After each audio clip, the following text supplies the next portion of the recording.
असणारे माननीय श्री रविकांत भाऊ तुपकर साहेब, विविध जिल्ह्यातून आलेले येते शेतकरी नेते, पदाधिकारी आणि शेतकरी बंधूंनो, माझं नाव श्रीराम तुकाराम चलवाण, मी लातूर येथून आलेला आहे।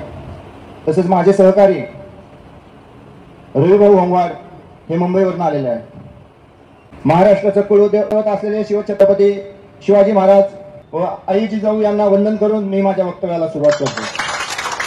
ही भूमी ऐतिहासिक भूमी आहे आणि ह्या ऐतिहासिक भूमीमधूनच एक नवीन इतिहासाला सुरुवात होत आहे। मी असं का बोलत आहे याच्या पाठीमागे एक कारण आहे।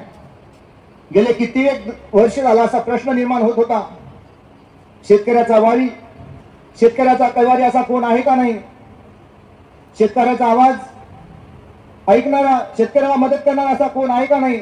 आणि दिवसेंदिवस ही शेतकऱ्यांची जी चळवळ आहे ते संपत चाललेली आपल्याला दिसत होती।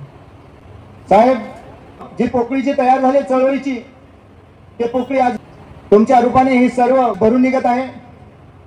ज्या ऐतिहासिक पार्श्वभूमीमधून महाराष्ट्राच्या इतिहासाला सुरुवात झाली होती, त्याच महाराष्ट्राच्या ह्या भूमीतून हा नवीन इतिहासाला सुरुवात होत आहे।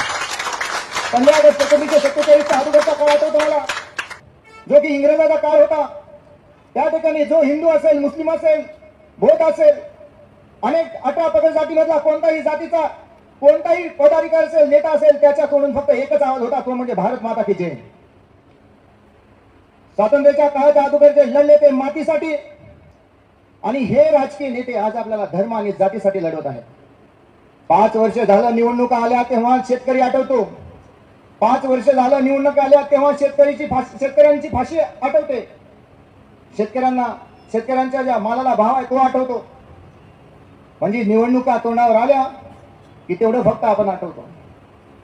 मी या ठिकाणी आलोय, मी तुम्हा सर्वांना एवढंच विनंती करेन की आपली ताकद ओळखा। आपण कोण आहोत?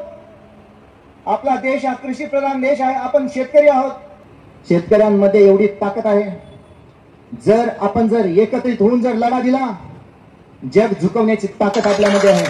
आपण काय करू शकतो ठरवल्याच्या नंतर येणाऱ्या काळामध्ये तुम्हाला नक्कीच कळेल। आणि सर्व देशातील नागरिकांना, शेतकऱ्यांना मी आवाहन करतो, फुल नाही फुलाची पाकळी, सोशल मीडिया असेल, जे काही असेल, जिथं जे कोणी असेल, ज्या त्याप्रमाणे जसं शेअर करता येईल, जसं आपल्या आंदोलनाला सपोर्ट करता येईल तसा सपोर्ट करावा। एवढं या ठिकाणी मला बोलण्याची संधी दिली, काय चुकून बोललो असेल तर यासाठी माफी असावी। जय हिंद, जय महाराष्ट्र, जय जवान, जय किसान।